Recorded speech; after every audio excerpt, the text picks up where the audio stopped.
এবার বিস্তারিত সংবাদ। খন্দকার মোশতাক, জিয়াউর রহমান সহ আরো অনেকেই বঙ্গবন্ধু হত্যার সঙ্গে জড়িত। এ নিয়ে একটি উপকমিটি গঠন করা হয়েছে বলে জানিয়েছেন মুক্তিযুদ্ধ বিষয়ক মন্ত্রী আ.ক.ম মোজাম্মেল হক। এর আগে জাতীয় মুক্তিযোদ্ধা কাউন্সিল জিয়াউর রহমান সহ বঙ্গবন্ধুর আত্মস্বীকৃত খুনি 5 খেতাবধারীর মুক্তিযুদ্ধের খেতাব বাতিলের প্রস্তাব করে। খেতাব বাতিলে আইনি জটিলতা হবে না বলে মন্তব্য করেছেন আইনমন্ত্রী আনিসুল হক। তবে এ প্রস্তাবের তীব্র নিন্দা জানিয়েছে বিএনপি। রুহুল আমিন তুহিন জানাচ্ছেন বিস্তারিত। যুদ্ধে বিরোধিতাকারী অপশক্তি এখনও তৎপর জানিয়ে তাদের বিষয়ে জনগণকে সতর্ক থাকার আহ্বান জানালেন প্রধানমন্ত্রী শেখ হাসিনা। যুবলীগের 48তম প্রতিষ্ঠাবার্ষিকীর আলোচনায় ভার্চুয়ালি যুক্ত হয়ে এ আহ্বান জানান তিনি। প্রধানমন্ত্রী বলেন, কোভিড-19-এর ঝুঁকি থেকে মুক্ত রাখতেই অন্য অনেক দেশের তুলনায় অল্প সময়ে করোনার টিকা দেওয়ার ব্যবস্থা করা হয়েছে। আতিকা রহমানের রিপোর্টে বিস্তারিত। কাতার ভিত্তিক টেলিভিশন চ্যানেল আল জাজিরার সম্প্রচার বন্ধ এবং দ্য প্রাইম মিনিস্টার্স মেন প্রতিবেদনটি ফেসবুক ও ইউটিউব থেকে সরানোর বিষয়ে মতামত শুনতে 6 জন অ্যামিকাস কিউরি নিয়োগ দিয়েছেন হাইকোর্ট। শুনানির জন্য 15 ফেব্রুয়ারি দিন ধার্য করেছেন আদালত। এ বিষয়ে পরিবহন প্রতিমন্ত্রী খালিদ মাহমুদ চৌধুরী বলেছেন, আল জাজিরার অপপ্রচার নিয়ে বাংলাদেশের মানুষ বিচলিত নয়। আর বিষয়টি নিয়ে বিএনপি যে ভাষায় কথা বলছে তার রাজনীতির ভাষা নয়।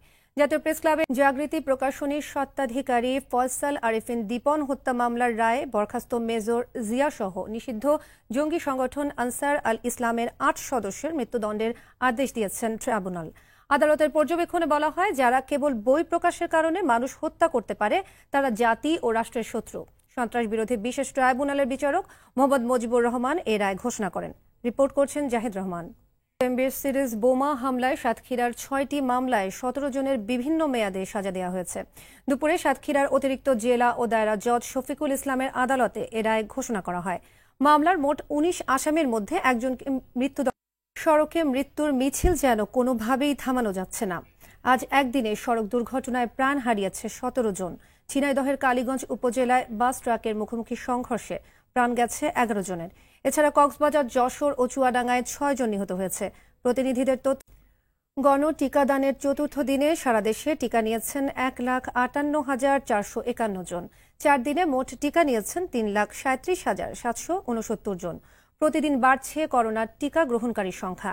রাজধানীর হাসপাতালগুলোতে ছিল টিকা গ্রহণকারীদের ভিড়। স্পট রেজিস্ট্রেশনের টিকাদান কেন্দ্রগুলোতে ভিড় বাড়ায় বিপাকে পড়েছে হাসপাতালগুলো।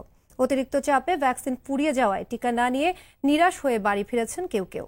টাকার বিনিময়ে বেসরকারি হাসপাতালে টিকা দেওয়ার বিষয়ে এখনো কোনো সিদ্ধান্ত না হলেও তা ভেবে দেখা হচ্ছে জানিয়েছেন স্বাস্থ্যমন্ত্রী জাহিদ মালেক। মাইদুর রহমান রুনহীন কিউলেক্স মশার সঙ্গে অসময়ে বাড়ছে এডিস। সরকারি সংস্থা নিপসমের গবেষণায় গুলশান, বনানী, মিরপুর ও পুরান ঢাকার কয়েকটি এলাকায় এডিস মশার সবচেয়ে বেশি ঘনত্ব পাওয়া যায়। এদিকে গবেষণা করলেও নিপসমকে মশক নিধন কর্মপন্থা নির্ধারণে সঙ্গে রাখে না নগর কর্তৃপক্ষ। মশার উপদ্রব নিয়ে মাইদুর রহমান রুবেলের ধারাবাহিক রিপোর্টের দ্বিতীয় পর্ব। ছবি তুলেছেন কক্সবাজারের কামালবাগ এলাকায় বুড়িগঙ্গার তীরে আবারও উচ্ছেদ অভিযান শুরু করেছে বাংলাদেশ অভ্যন্তরীণ নৌ পরিবহন কর্তৃপক্ষ বিআইডব্লিউটিএ। দুদিনব্যাপী উচ্ছেদের প্রথম দিনে 59টি পাকা, আধা পাকা স্থাপনা উচ্ছেদ করা হয়। উদ্ধার হয় নদীর 1 একর জায়গা। শরীয়ত খানের রিপোর্ট।